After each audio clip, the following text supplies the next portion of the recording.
सकाळी उठायला उशीर झाला. भाजीला काय करावं म्हणलं काही सुचत नव्हतं. मग विचार केला की चला गावाकडचंच करू काहीतरी आज. फ्रीजमध्ये पालक पडलेली होती.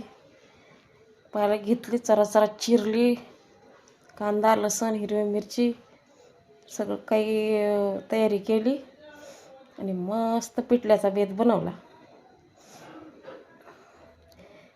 गावाकडं पिठलं आणि भाकर खायला खूप मजा येते. मला खूप आवडते पिठलं भाकर. कुणाकुणाला आवडते.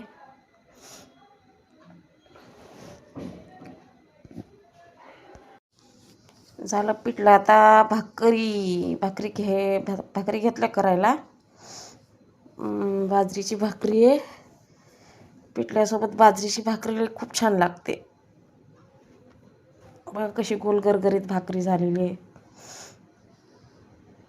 ज्या बाईला गोल गरगरीत भाकरी करायला येते ना ती बाई खरी सुगरण.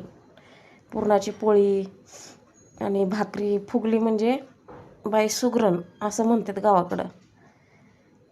येतात कुणाकुणाला येतात मस्त भाकरी करायला. इकडं गुजरातमध्ये आहे ना एकदम आपण पुरी कशी लाटतो तशी भाकरी